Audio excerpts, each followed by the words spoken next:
WhatsApp तो लगभग सभी लोगों ने यूज किया है और सभी लोग जिसके पास एक एंड्रॉयड फोन है वह व्हाट्सएप तो चलाता ही है। और अगर बात करें आज के समय की तो व्हाट्सएप पर लगभग 200 करोड़ से भी ज्यादा वर्ल्ड वाइड एक्टिव यूजर हैं। लेकिन फिर भी इस प्लेटफॉर्म पर एक भी एडवर्टाइजमेंट देखने को नहीं मिलती और व्हाट्सएप किसी से पैसे भी नहीं लेता। यह आप अपनी पूरी सर्विस फ्री ऑफ कॉस्ट देता है। आपको पता है कि बिना एड के किसी भी प्लेटफॉर्म का मार्केट में टिक पाना बहुत मुश्किल है या ऐसा कह सकते हैं कि नामुमकिन है। तो फिर व्हाट्सएप इतने सालों से बिना किसी रेंटल सर्विस और बिना किसी एड के मार्केट में कैसे टिका हुआ है? आखिर व्हाट्सएप अपनी कमाई कैसे करता है या यूं भी कह सकते हैं व्हाट्सएप कैसे पैसे कमाता है? तो आइए जानते हैं। व्हाट्सएप की शुरुआत 2009 में हुई थी। इस ऐप का सबसे पहला मोटिव तो यही था कि इस ऐप पर कोई भी एड नहीं चलेगी, मगर व्हाट्सएप के फाउंडर को पैसे की जरूरत भी थी। क्या आप जानते हैं कि शुरुआत में व्हाट्सएप की पेड वर्जन में शुरुआत हुई थी, जहां पर किसी भी यूजर्स को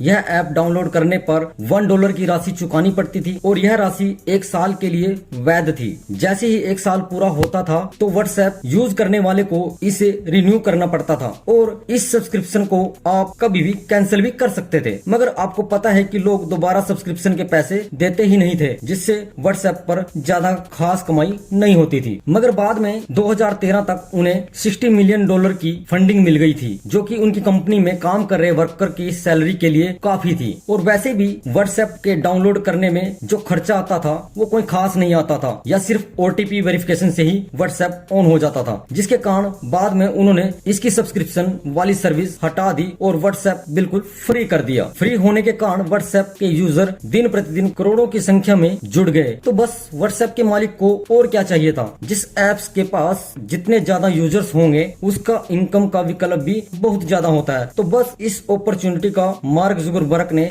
भरपूर फायदा उठाया और सन 2014 में फेसबुक ने व्हाट्सएप को $19 बिलियन में खरीद लिया। अब सारा का सारा रेवेन्यू फेसबुक के हाथों में आ गया था और अब व्हाट्सएप एक नया यूनिक आइडिया लेकर सामने आया, जिसका नाम रखा गया व्हाट्सएप बिजनेस ऐप। यहाँ यूजर्स अपनी प्रोफाइल को बनाकर अपना बिजनेस को प्रमोट भी कर सकते थे और अपना माल भी सेल या परचेज कर सकते थे और इस बिजनेस अकाउंट के द्वारा अपने कस्टमर से पर्सनल बातचीत भी कर सकते थे। बस तो पैसा कमाने का इससे अच्छा साधन और क्या होता? यह सच में सोने पर सुहागा था। अगर कोई कंपनी व्हाट्सएप बिजनेस पर अपना अकाउंट बनाती थी तो उससे अच्छे खासे पैसे लिए जाते थे और अगर किसी कस्टमर की प्रॉब्लम का रिप्लाई कंपनी ने 24 घंटे के अंदर नहीं किया तो व्हाट्सएप उस पर मैसेज कंपनी के ऊपर चार्ज लगाया जाता था, जिससे व्हाट्सएप की कमाई और भी ज्यादा बढ़ गई थी। और फिर 2020 में व्हाट्सएप ने एक नया ऐप और लॉन्च किया, जिसका नाम था व्हाट्सएप पे ऐप, क्योंकि उन्होंने भांप लिया था कि हमारे पास इतने यूजर्स हैं तो क्यों ना हम उनका फायदा उठाएं। आज पूरी दुनिया ऑनलाइन पेमेंट की तरफ बढ़ रही है, तो इस बात को देखते हुए व्हाट्सएप ने व्हाट्सएप पे